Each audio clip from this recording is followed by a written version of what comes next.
Welcome to Webinar Wednesday. We are excited for a very special panel discussion today featuring Ben Person, Chief Marketing Officer at Nuvolo, and HTM educators David Braeutigam, James Linton, Phillip Pash, and their students. Webinar Wednesday would like to thank our sponsor, Novolo. The Novolo Connected Workplace for Healthcare Solutions is the only modern CMMS built on ServiceNow, designed to meet the unique regulatory, clinical, operational, and cybersecurity needs of the healthcare industry. For more information, please visit Nuvolo.com.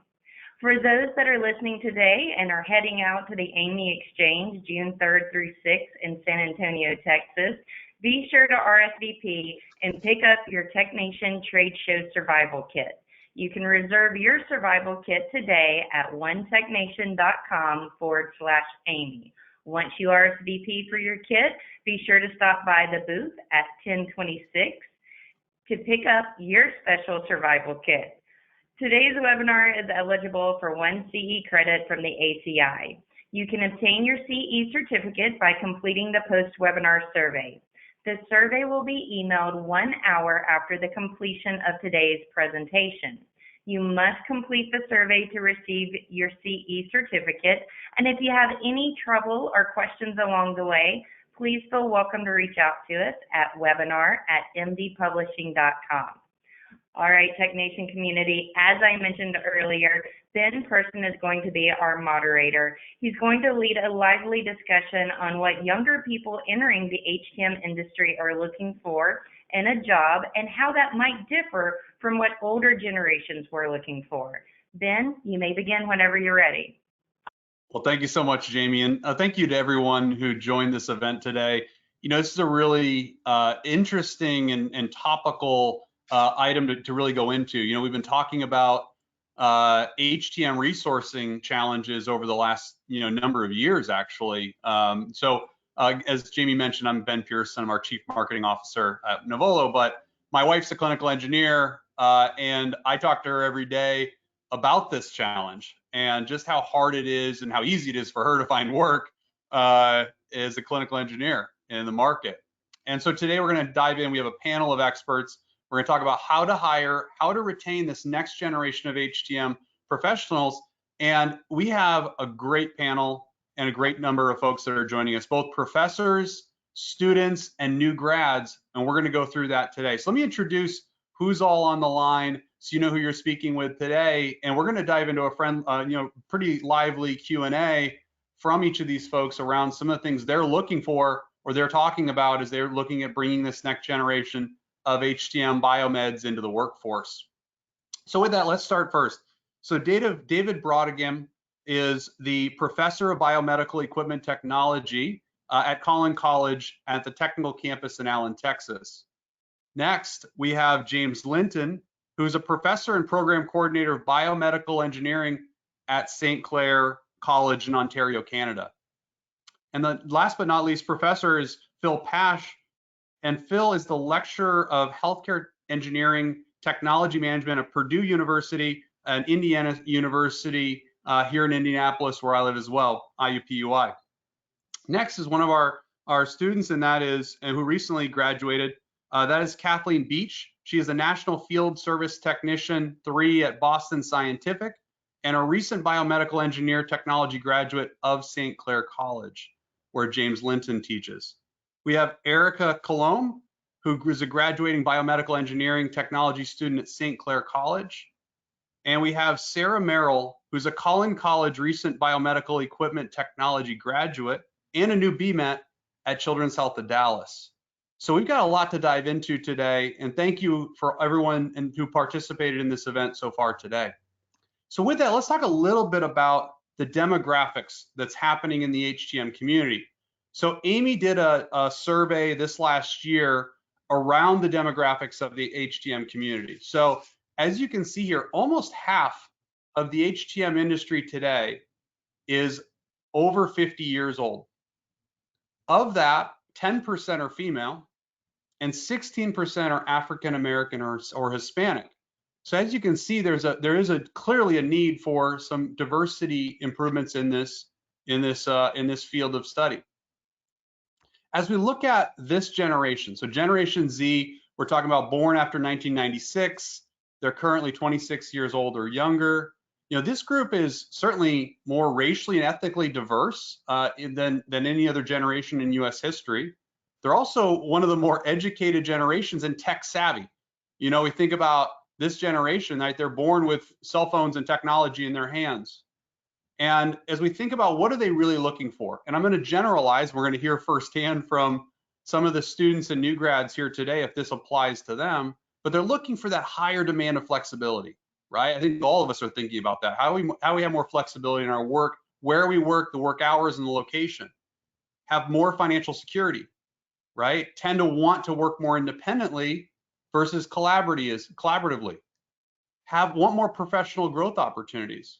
And they really want to value the work that they're doing more necessarily than maybe the organization they're working for. So the work they do really matters.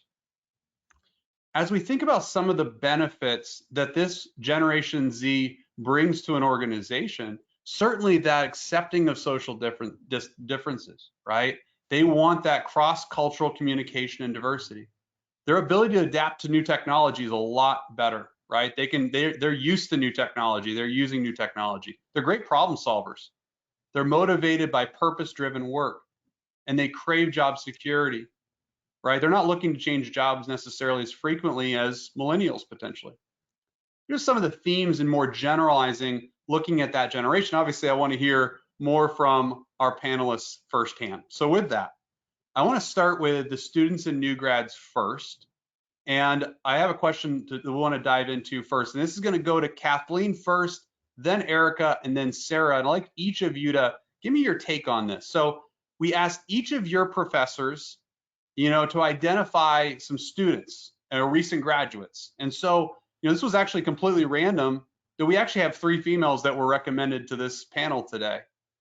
So as you're entering a field that's today currently about 90% male, and almost half of whom are nearing retirement, as we just saw in that earlier slide, what are some of your thoughts specifically on this changing dynamic, changing demographics within the workforce that you're joining? So Kathleen, I'm going to start with you, and then Erica, and then Sarah.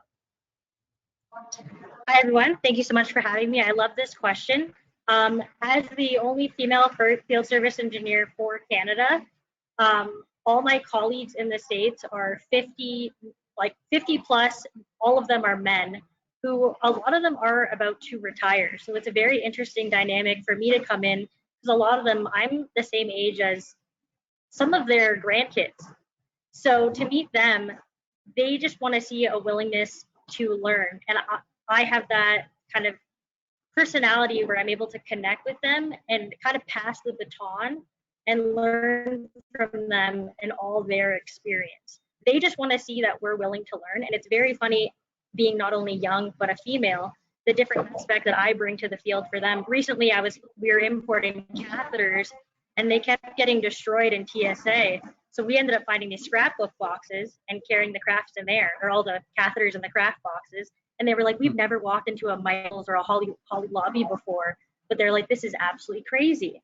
So it's just really cool to see that kind of connection of us meeting in the middle of just being young and bringing new ideas, and also taking their old ideas and bringing them together as one. That's great, Kathleen. And the creative thinking, right? Finding these craft boxes to be able to, get these things through, these catheters through the process and transfer them. That's amazing. Thanks, Kathleen. And Erica, how about you? Hi, everyone. Thank you for having me. So my perspective, I think, is going to be a little bit different, because I was literally just in classes for this field like a month ago. And I'll kind of go back to Kathleen here in your year, but like in my graduating class, there was just it was equal men and women entering this field. So for me, it's kind of like, oh, maybe there's more women like actually wanting to enter this field. And it kind of gives a more positive outlook on females, and how we are almost like just as qualified now to be able to enter this field. So I feel like it kind of gives me a little bit more I was surrounded by lots of women in my year, and I feel like James can even say the same thing. We were pretty equal. So it's very it makes me happy knowing that there's going to be more of us in this field as well. Fantastic. I agree, Erica, 100%. And Sarah, how about you? Hi, thanks for having me. So I think it's really cool that women and people are getting more diverse in the biomed community. Like here at Children's, there aren't very many older people working in the department with me. Like there's a couple of them, but most of us are like in our 20s or 30s, and it's just something that you don't really expect to see. But I think it's cool that's becoming a more diverse field.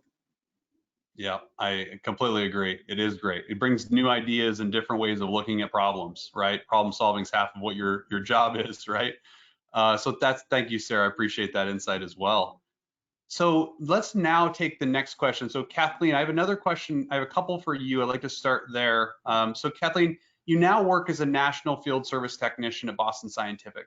So how is being a field service technician in the field, right, at your employer, different than what you'd envisioned or thought you were going to walk into when you were in school as a student?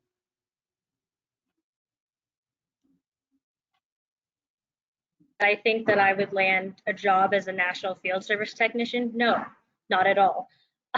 It was a massive learning curve because I am the only one, as I was our first representative for Canada. So it was a big initiative to take on. For my job, I kind of, compared to working in a hospital, my biomed lab is a second bedroom within my own house. I have many, many Pelican cases and I'm traveling all the time. It's a lot to adapt and overcome, but I get to see many, many hospitals, very different ways that they run the healthcare system throughout the entire province. Different biomed shops ranging from 30 plus people to maybe 2 people who cover an entire hospital, to meeting wonderful physicians, some who I'm sure many biomeds know are sometimes really crabby and sometimes really great, and you get to learn that different aspect of the field and such a broad aspect of everything. Yeah, that's great. Kathleen, did you envision that you were going to have your biomed shop at your house?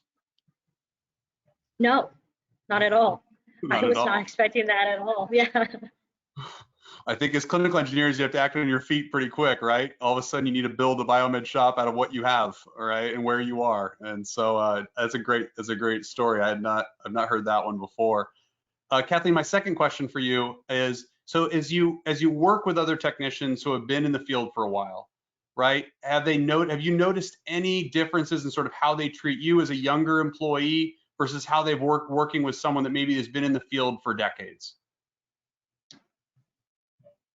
In the beginning of my career, I definitely felt that kind of pushback from different hospitals who didn't feel like they wanted to reach out to me at first because I was a new face. I was super young. People would ask me, "Oh, like what was your experience?" And I was like, "I'm right out of school."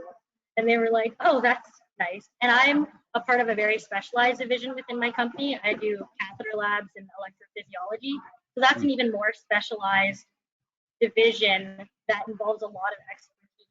But as I got to build those relationships and I showed them that I had a willingness to learn, and if I didn't have the answers, I'm willing to find it for them, they were more than happy to open up and just welcome me into their site. It's great. So you had to prove yourself, right, Kathleen? Yes. No, that's great. Building that trust is how you get there, right? And so Eric, I have a few questions for you as well. So Eric, as you just graduated, right? Have you found a job yet? I have not found a job yet. I just literally finished classes a month ago, but I did have a couple interviews, so now I'm just playing the waiting game and trying to be as patient as I can be to hear back from these companies. Sounds great. Well, I'm sure there's a lot of folks joining this call that I'm sure might be interested in having them being considered for an opportunity. But Erica, that's great. Best of luck on that job search, by the way. And like I said, hope that goes well for you. I'm sure it will. Thank you. So Erica, as we think about your new grad, right? You're joining the workforce.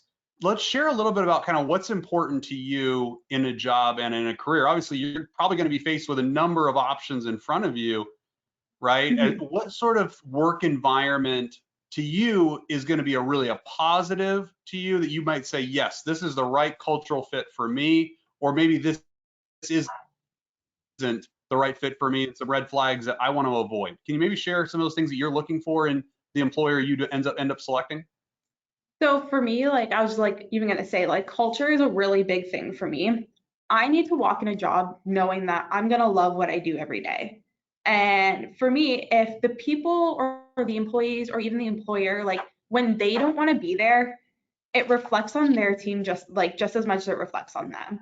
So for me, when I walk into a job, I need to make sure it's a positive environment and that everyone wants to be there and that they love their job. This is a very rewarding field to be in.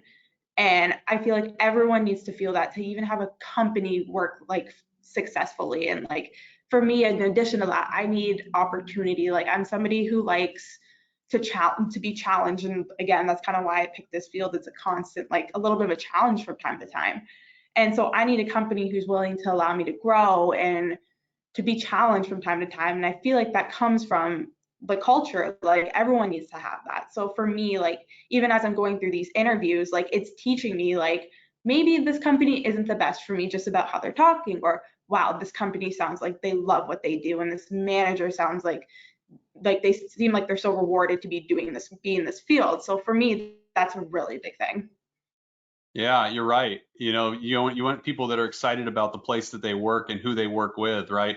And that collaboration, Erica, is so important. I mean, there is every single Vmet that I've talked to has a different specialty skill, whether it be catheters. I think Kathleen, you were sharing your story there. Everyone has their own skill set. So collaboration, being willing to share what you know with the rest of your peers and your leaders, man, that goes a long ways in driving an amazing HTM organization, right? It's great. All right, so Sarah, I'm gonna pivot to you next. So Sarah, what made you decide to become a Vmet? And how did you hear about the field in general?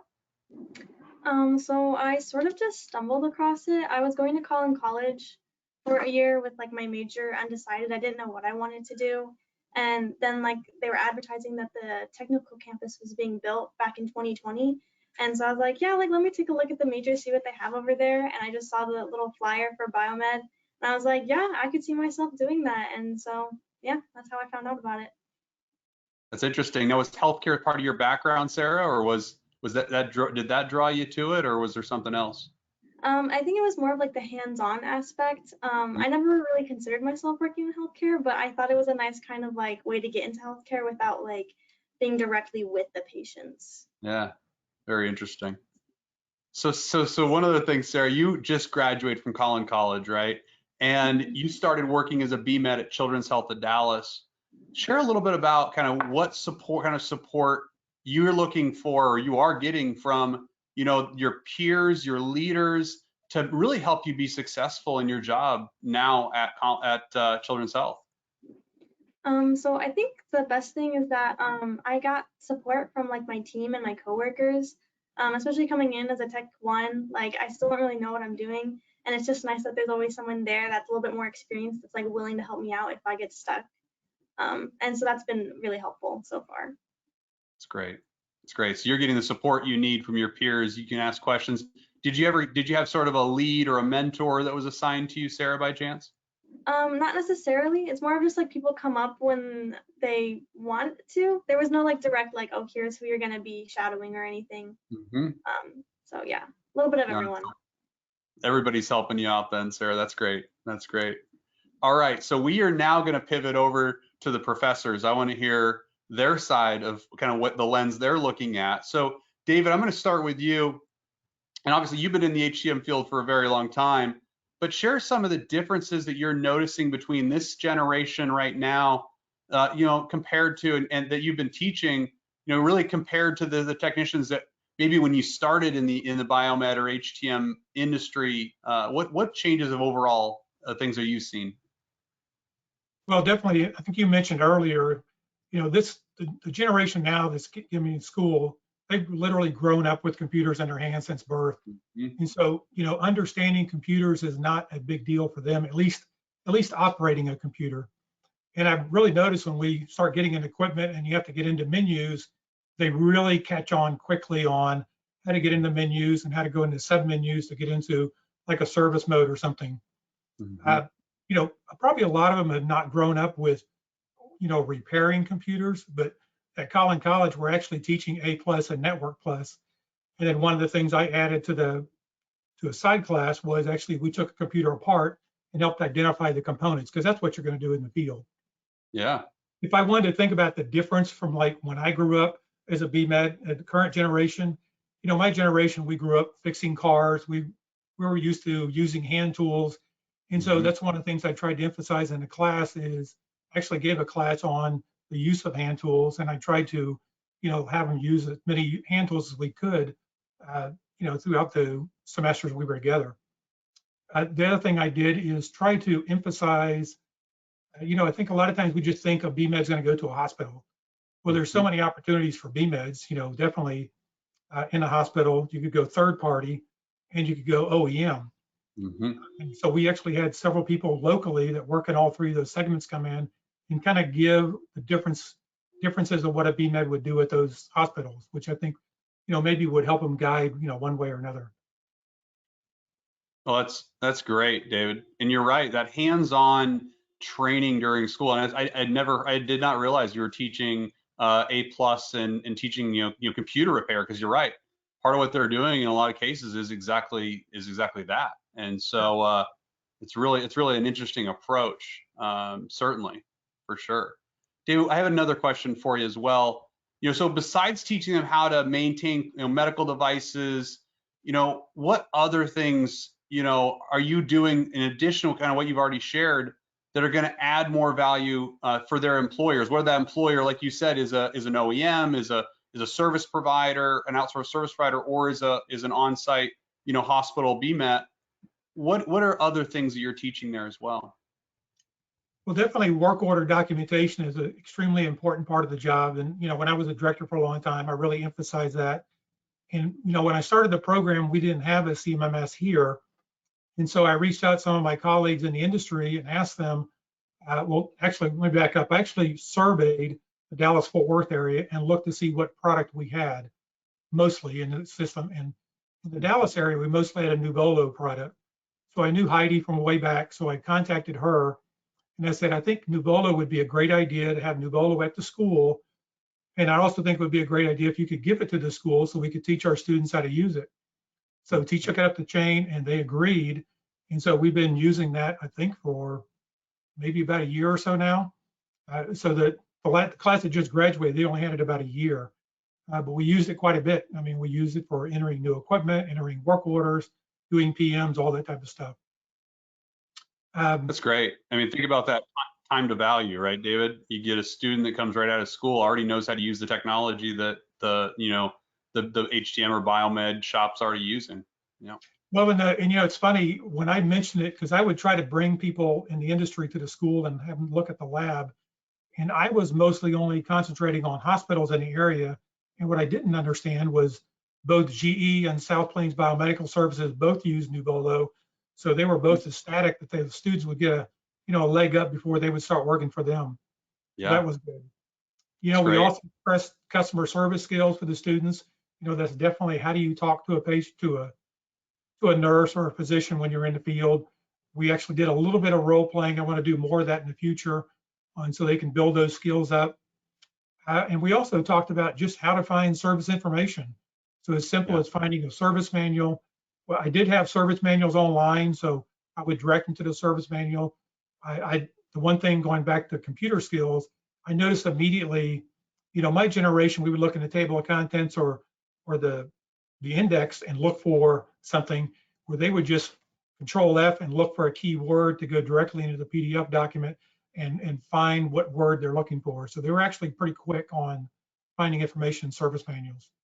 It's great. Yeah, and those little tips and tricks save time ultimately in servicing equipment, right? So that's a big deal. And of course, you know, the other thing, we taught them how to use MedWrench. I had them all sign up on MedWrench to make sure they understood, you know, that's a good source for finding tips on how to repair equipment. No, that's fantastic. And then logging that, like you said, in the work notes. So next time somebody else touches that equipment, there's a history and a log on what all was completed and what was done. Yeah. Yeah, I'll give you an example of that. We actually have a physical therapy department on the campus. They teach physical therapy techs, And so the first class they do here for biomed is we actually go check all the physical therapy equipment. And last semester, we got a call that one of their machines was not working. So we took all the students over, and I just let them, pull up the service manual, see if you can find out what to do. We were finding what the issue was not in the manual. So I had another student find a phone number to call the company. And so we had 2 students working different avenues to try to fix the problem. Wow. We finally found the issue online, with the service call, the 800 number. So then I made sure that student documented in the work order what phone number he called and what the fix was, just like you said, so the next student coming back could understand, okay, here's the phone number and here's the fix if this is the same issue. Makes such a difference. Makes such a difference. That's great. Thank you, David. Sure. Next, James, I got a couple questions for you as well. So James, your college is in Ontario, and the regulations and ownership of hospitals is a little bit different there, right, compared to the US. Can you share a little bit about the Canadian HTM industry and kind of what you're facing? Are you facing some of the same staff shortages? Are you seeing that similar aging workforce as the US or something different? We definitely have similar concerns when it comes to the aging workforce, and it is definitely male dominated. But as pointed out, that is changing. I mean, I think every year I've taught classes, they've been about 50% female. So it's definitely some turnover is happening. The main difference I'd say is that we graduate about 25 to 30 students per year. And there's 2 other schools in Ontario that do the same. So whereas in the US, when you were asking Erica, hey, decide between all these jobs, in Canada, it's a lot more standard. It's going to take 3 to 6 months to find a job unless you have an American company that wants to hire you. So I'd say that's our big difference is we're still fighting to get biomeds in our doors, but we average an intake of about 40 to 60 students. It's more so the difference is those students trying to find a job. It's not like the States where you can have your pick. They have to work for it. So I always tell my students, whatever the first job is, take it. That's great. James, a follow on to that, we see in the US a lot of internship programs. It seems like that's heavy, a lot of interns. Just Phil, you and I were just talking about that a second ago. James, in Canada, you seeing the same thing? You guys, getting Erica and folks in internship programs to at least get their foot in the door in organizations. Is that something you do as well? So we do offer a placement, but we make our placement voluntary. It's something that, if you want to do it, because they're unpaid in Canada, so that means they need to volunteer for a month and literally give up. Erica's nodding because she's doing one this month. Got it. They need to volunteer their time and go and do all of this. And so it's a little bit different. Now, we have had some American students who will, they're dual citizen and they'll go work in the US and do internship there. But yeah, it's, I'm a stone's throw from Detroit. So we're navigating those waters of do they stay in Canada or go to the US? That's great. That's great. That's super helpful, James. That's interesting, the dynamic there as well around the intern program. I will shoot my shot and say, we have 25 students a year graduating. If you want one, please. Erica's always looking. Fantastic. Well, James, we'll make sure your contact information shared after this. Like I said, that's quite a few clinical engineers and biomeds coming out of your program every year. So that's fantastic.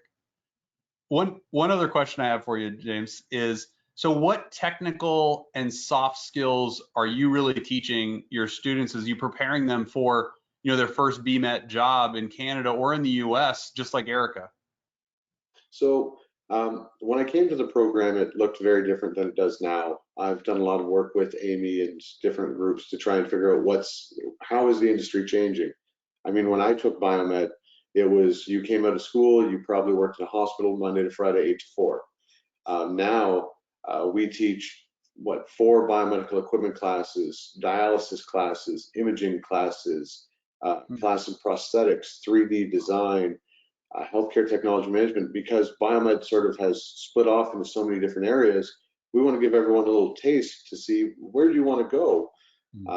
And I mean, one of the main ones that we instituted, a real key one, is customer service and support, where we've realized that a lot of the new generation coming up, they don't have some of those customer support skills because, you know, now everything is texting, everything is email. There's a lot less face-to-face. Interview skills are not what they used to be.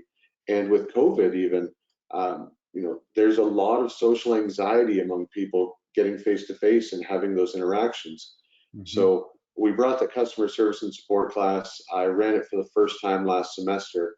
And yeah, I definitely think it's a game changer for this generation. I completely agree, James. You're really trying to make them well-rounded across the board. Like you said, you're giving them those options. There's so many options in the biomed field now. Like you said, there's imaging. There's just the vast array of devices that they could, you know, get involved in. As we talked about, not just from a hospital or provider perspective, but also service providers and OEMs.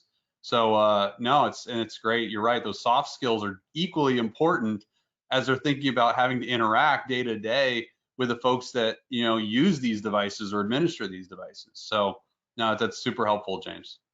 And I guess I should add, because Kathleen's on so she can vouch for this, it's definitely becoming more acceptable for women to be in biomed. For example, in Kathleen's year, we had Marta, who was number 5 or 6 in Miss Universe, and she came and finished her biomed with us.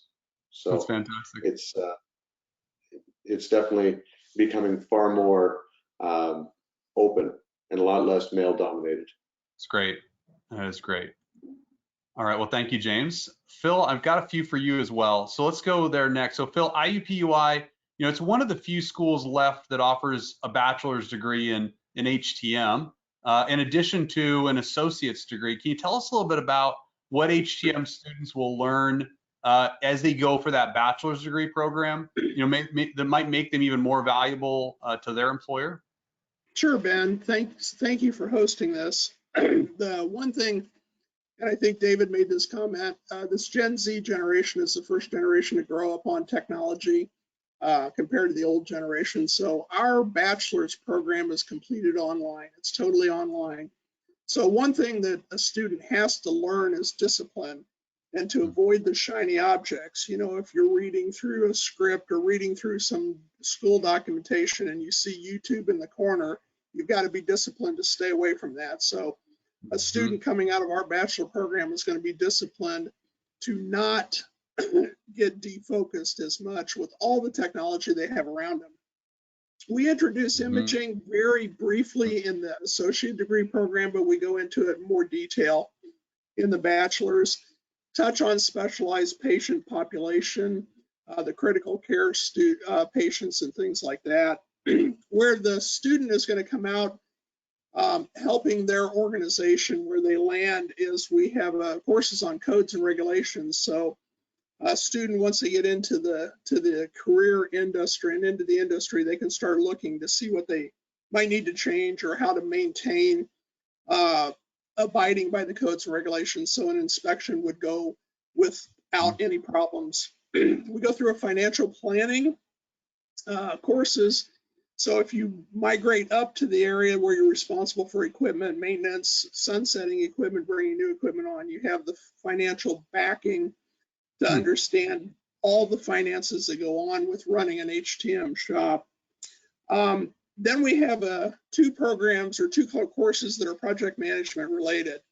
They have to do a capstone project that's required by our accreditation bureau. With that, they have to go through a project management course and then the actual project course. So at what we hope at the end of their college career, they're able to step out, and if they're asked, say, we're going to replace, you know, all the monitors in this hospital, they know how to build a project to support that.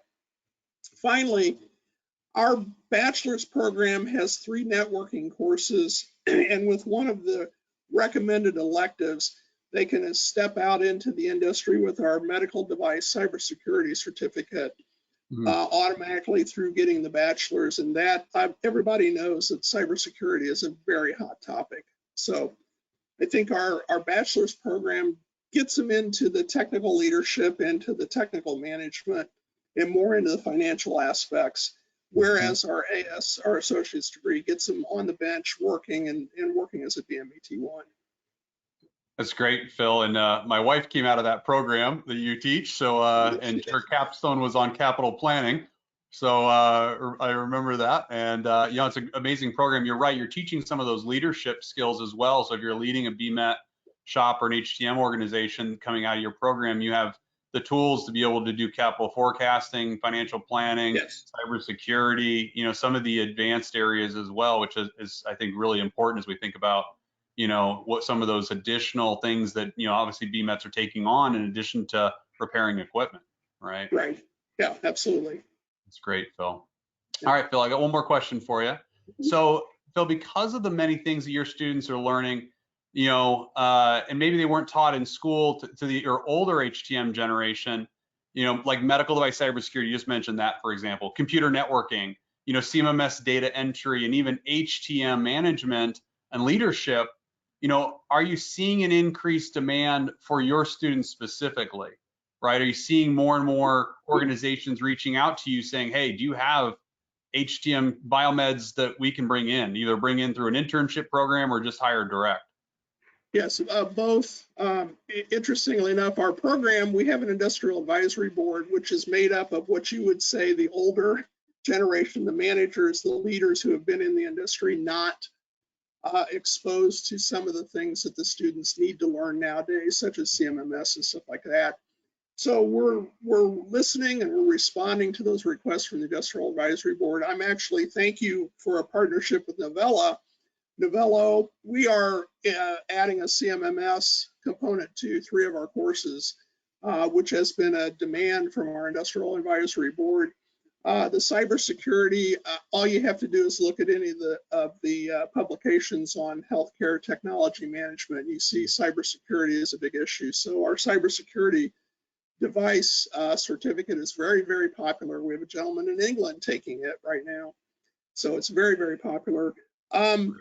I think the biggest thing that I hear from my industrial advisory board and the thing I see with our partnerships with our hospitals is they obviously want the interns. And we have a very active internship. I had 17 in an internship this last semester. 7 of the 17 were hired before they completed their internship. So that shows the demand. Yeah.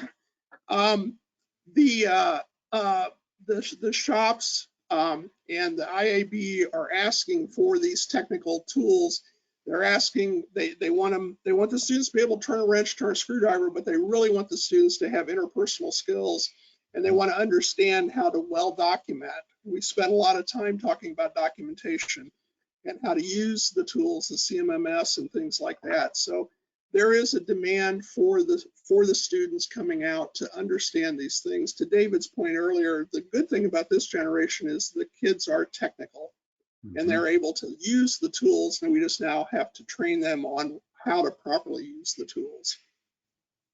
Yep, 100%, Phil. No, that's great. That's great. And like I said, you're getting a broad spectrum, and that training clearly is getting, you know, value. Like I said, employers are picking up your folks pretty quick, even during their internships. So yes, that's great news. Great news, Phil.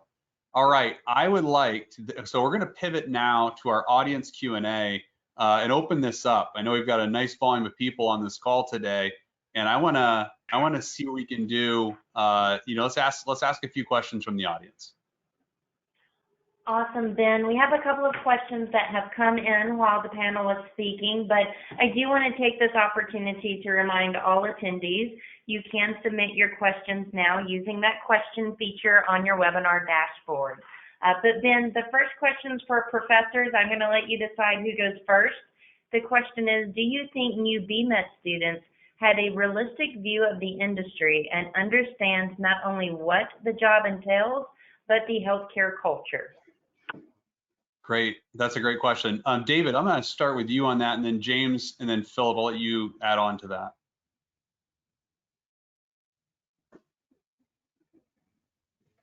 There you go. I muted myself. Yeah, I think it's a great question too. And one of the things we did, I think, first semester is I talked about all the different ways, you know, that you can become a BMed.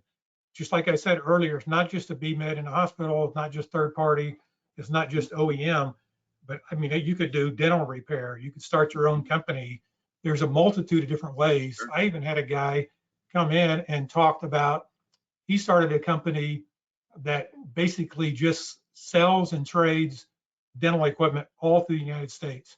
And I thought that was fascinating. Interesting. I also talked about the differences of, working for a healthcare system versus a small third-party biomed shop. We had several come in, and typically a little bit more flexible than you would at a typical hospital. So it's nice to see the different types of opportunities people could do. We talked about, you could go into cybersecurity, you could go into imaging, you could be a little bit of everything, or you could want to specialize. And you're not going to know that initially when you're graduating from school, but usually with a little bit of experience, you might say, I really like ventilators, I really like ultrasounds, I really like anesthesia machines. And I think Phil talked about this, where you would go and pivot your career. I just think there's a ton of opportunities, and especially with cybersecurity coming up now. What a great opportunity for somebody to get into that if they really like the IT part of biomed. Yeah, you're right, David. There's so many different opportunities with, just like I said, all these other, and I even thought about dental work as well. Like you said, those had to be repaired just like any other medical device. So, well, even, one of the things I told him, I says, next time you go to your dentist's office, look around and see how many pieces of equipment that a biomed could actually work on. yeah. Now, we actually taught him on a Midmark M11, which is typically what you're going to find in your doctor's office, or your dental office. And so there's a lot of places you don't even think about. Yeah, very interesting. James, what's your perspective on that? Yeah, well, I guess first I want to add, dental, absolutely. My first ever field service call was at a vet. So, I mean, it's anywhere there's equipment to treat someone, right? But back to the question, yeah, I think the students are coming out with a pretty realistic view of what biomed is. Now, the reason I say that for my students is I was originally taught by my mentor when I got into teaching to look around at your 50 students, and it's your job to get rid of the 30% of them that shouldn't be here.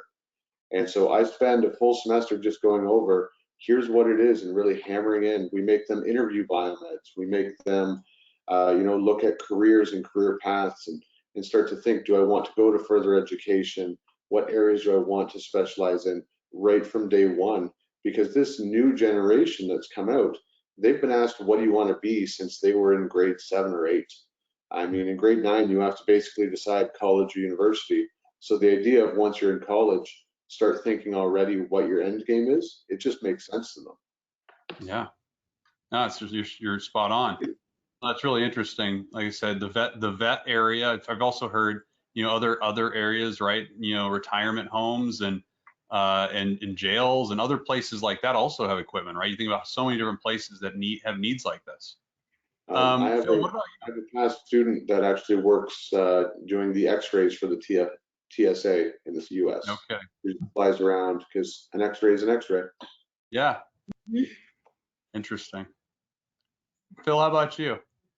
I agree. I think the new biomed students do have a realistic view. I know in my program, in one of the introduction courses, they get a visit from a biomed, a person working in the industry who is a lecturer for one of the sessions, and then I have them come over. Literally, I do offer to haul them over because I have a big enough car, take them to a hospital. We tour a hospital. We spend an entire class session touring the hospital and the biomed shop, and they talk with biomeds. And then I make them do a lot of the work that is required for a biomed. So I think they've got a good understanding of what they're getting into. I was going to add that some students say, well, I want to shadow somebody, or I want to do something like that. And if that question is asked, I make every effort I can to get them into one of the hospitals to shadow somebody. I encourage them to volunteer if they've got the time to go volunteer at the hospital so they can see what's going on. So try to get them introduced, and so they understand, what they're getting into. And so far, I haven't lost anybody. You give them the real world treatment, right, Phil? I do. That's great. I do. Well, that matters, right? Seeing things firsthand versus seeing it in a classroom can be a lot different, right? Yes. That's great. That's great. Hands-on is very important. I agree. Jamie, were there any other questions? Absolutely. We got quite a few questions that we can get through into our 60-minute mark. Here's one for the students, Ben. This question's for the younger Vmets. How would you recommend the industry attract more young people to HTM? What tactics will reach them and create excitement for this field? Let's do the same thing with that question. Kathleen, I'm going to start with you, and then Erica, and then Sarah. So Kathleen, let's start with you on that one. That's interesting because I was in the same boat as Sarah in the beginning. I just kind of stumbled upon this program and was like, oh, this sounds cool. Maybe I'll go give it a shot. And then bugged a couple people and then was like, you know, I'm going to go continue this education. But I don't know. I think it's so interesting that we are attached to our cell phones all the time, that maybe even approaching this field through YouTube and TikTok and Instagram. I've seen people on LinkedIn making videos of them like in the biomed shop, just giving a perspective on doing a PM. And if you stumble across that and you're someone who likes YouTube and you like computers, you can see that and go, wow, maybe this is a career field for me. That's super interesting, Kathleen. I see a gentleman friend of mine does the Bearded Biomed podcast now. If you guys watch that, you made me think of that person who is trying to drive the younger generation to podcasts and social media to see firsthand what's going on in the biomed community. I think that's super interesting. Erica, how about you? I feel like Kathleen took the words right out of my mouth when I said that, when she said that. As someone who's probably the most Gen Z person here, being the youngest one, I can like agree with Kathleen 100% that like social media is such a big thing for, I'm gonna say kids, because I'm just coming right out, for kids my age. Like it's all like at the same time, it's all we do. We're scrolling through TikTok for hours on end. So I feel like even if they put, I remember I came across a video where it was talking about like basic digital systems, but it was like a book. And I'm like, I wish I had that when I was in my first year. And it's things like that, like making it more on social media, using resources like TikTok that they know is very popular right now, or Instagram. Like I can't say it any better than Kathleen did. That's great. Are you using any of those social media channels you envision, Erica, to, you know, even just collaborate across the biomeds you're working with? For me, I use like, I'm still in a giant group chat with all of my peers that I went to school with, and all like even when one of my buddies works out in Timmins and he'll just send us pictures of everything he's doing. You know, this is what your field's gonna look like, or have someone I know who is a little bit older than me in this field, and he's always like, look what I'm doing. And I'm like, I feel like ways to communicate like that is a really great way to get us kind of excited for the field as well. Almost crowdsourcing with your group chat, your network, right? If you find something, you see something, you ask a question, someone that you may have in your network has an answer, right? Even outside of your employer. Right. Interesting. Very interesting. Sarah, how about you? So I would have to agree with both Kathleen and Erica. Social media is the route to go if you're looking towards the younger generation. And I think it's just the best route to go. I actually got to be on the Bearded Biomeds podcast while I was in school, which was like surreal. It was cool to be able to be on a podcast and then also have it be in like my field of work. That's just not something you see with the biomeds right now, but yeah. No, very interesting, Sarah. I'm glad I didn't know you were on the podcast. That's awesome. I'll have to listen to that one. Excellent. Great. Well, Jamie, any other questions that have come in? Absolutely. This attendee is posing the question for anyone on the panel. What would entice graduates to move outside of their hometown for jobs in geographies without Vmet programs? Great. Let's open this one up. Who would like to answer that one? I'll take a shot at that one. I actually have a friend of mine that I think it's his son or son-in-law that is interested in the biomed program, but they don't live in the Dallas-Fort Worth area. And so he wanted him to come to the school, but he was concerned that, you know, the cost of housing and everything else would really be an issue. And so I think we talked to some counselors and they go, well, there actually is some housing on one of the campuses that would be less expensive than renting a, you know, an apartment or something like that. And so I think that might be something that schools could look at. find affordable housing for students if they have to come from a state that does not have a biomed program. That's great. Any other thoughts on that one? Yeah, I guess I'll chime in. I would say, we have a lot of students that want to stay in the area, absolutely. But the big problem we find is because we're so close to the border, they want to work in the US, and they may not be getting a commitment from that US company because they need just a job offer and they can go and get the visa. But as soon as companies hear that word visa, they go, we don't really want to, when really it's just a job offer. So my students definitely face a lot of that. And I think what would encourage them to move would just be a company that says, hey, we're willing to take a shot. And if a company is willing to go through that process with them, then you're probably going to have a biomed that sticks with you their entire career. Mm-hmm. Yeah, no, that's a great example. Just to kind of feed on what James had said as well, if you're able to talk to someone, even in like just face-to-face or through email, you have a direct contact, I don't want to say convince them, but if you're able to let them know about information about working in the States or working in Canada for that visa, at least they're able to see that you're committed and that there's a way that you can work in the States. I've seen so many people try to get the visa and then they get denied for even putting that they live in Canada, but it's like, whoa, hear me out. I can be there. I can even drive over right now if you'd like me to, but just hear me out. I can work. That's great. Sounds like lots of options there to get that successful there. That's great, Kathleen. All right. Jamie, any other questions? Absolutely. This one's for professors. How do you attract so many students to your program? The attendee asking is a biomed instructor for a program in northern Michigan, and their enrollment numbers are tough. They'd love to hear any suggestions, and of course, students could chime in too. One thing that we have, we're not alone, because I look at the national publications. Enrollment is down across the country.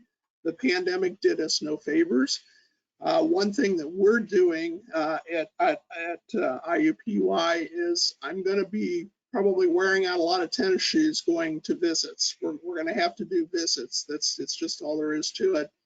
I like I like Kathleen and Sarah and Erica's comments about social media. We're having conversations within the department about how to crank up the social media.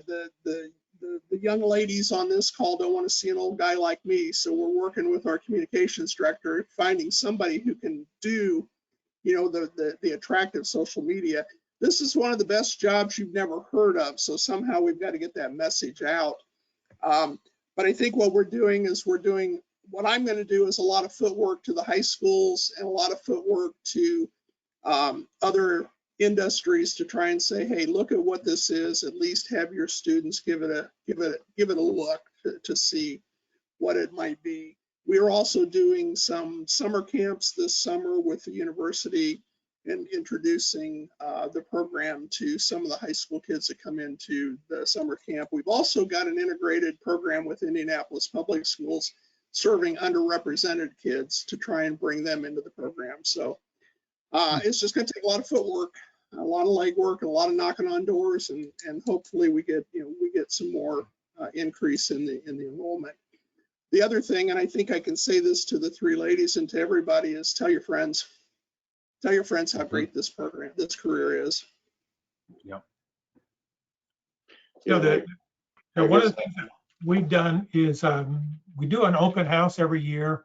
And so one of the things I did in our lab was I made it look like a hospital. So there's actually hospital beds, there's our central monitoring unit. There's ICU monitors that are actually networked to a closet that go to central monitoring. There's an OR, there's a lab, there's a NICU, there's a recovery room. And I have stuff beeping and chiming and heartbeats and everything going everywhere. And so when people come in to take a tour, which would be parents or the students, they get a sense of what they would do.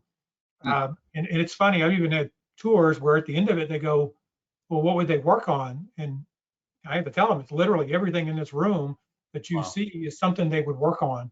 So I think, we talk about people getting to feel for hands, the touchy-feely part, the hands-on piece, but you have to be able to see it to understand what Biomet is. Like you said, people don't understand it, and you can tell them what it is, but they still don't understand it unless they see it. We've had a good relationship with local high schools in the area. They're bringing students, teachers are bringing students all the time. Even when I was teaching, and Sarah could probably attest to this, we would have people come by and walk through the lab just to see what they were doing. And so having open houses is good. We're doing social media. I don't know what outlets they're touching with that. That's somebody else doing that.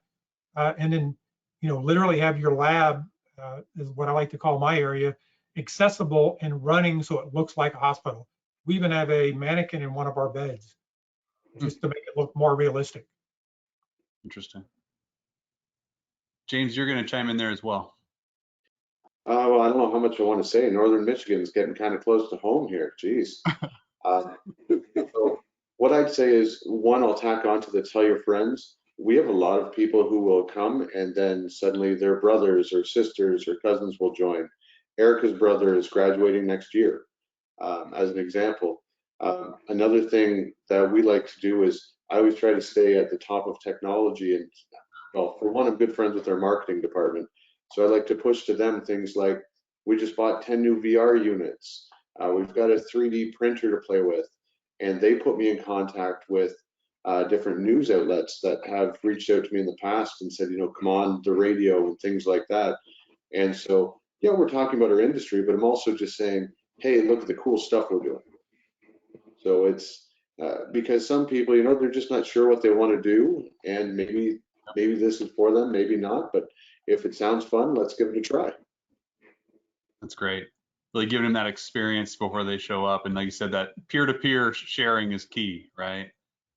Jamie, I think we've got time for one last question. You read my mind. I saved a great one for the end. It goes two different ways. To the professors, this attendee would like to know, how are companies retaining Vmets in such a competitive marketplace? And then for the students, we'd like to hear what attracts you to your next employment position. What incentives are they able to offer you that really seals the deal? I guess professor-wise, I'll go first and just say, a lot of my students that graduate stay with the same company their entire career. And the reason is there's a loyalty. A good friend of mine graduated with me, and I've tried to hire him at 4 or 5 different positions I've had, and he will not leave because he has a loyalty to the company that took a chance on him. And I think that's something that we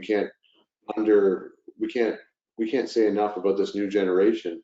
Like, I'm sure Kathleen could be offered an extra $10,000 and she wouldn't jump because she loves Boston Scientific, because she is loyal.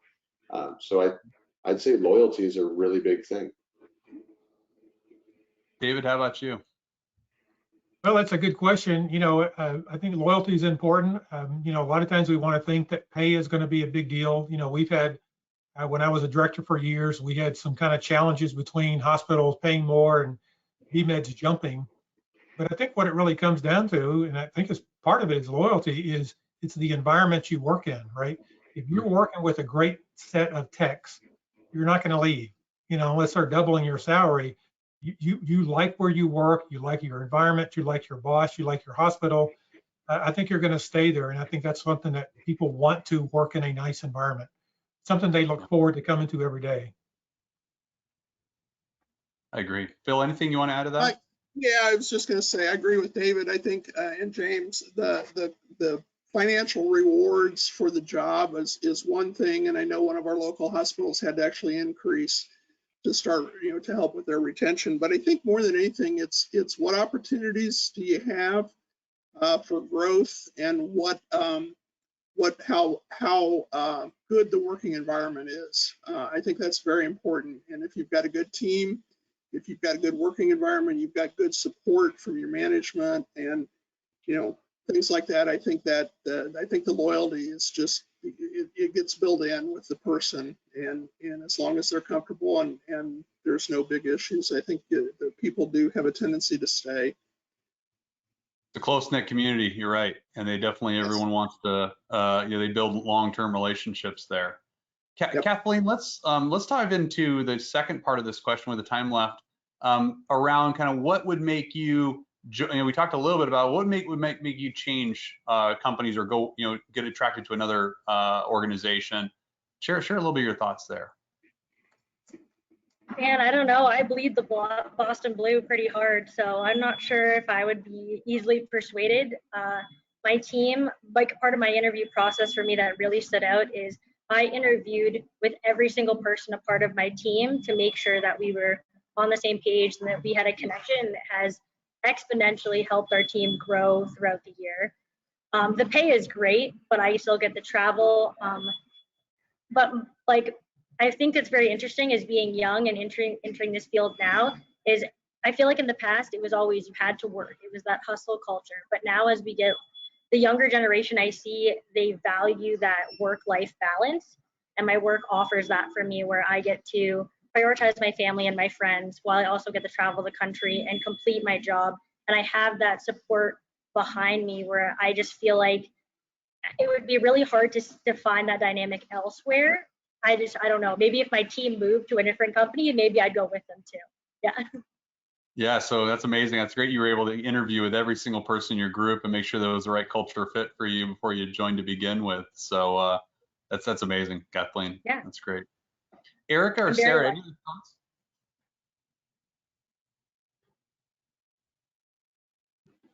I'll go. Well, Oh, go ahead, Sarah. Go ahead.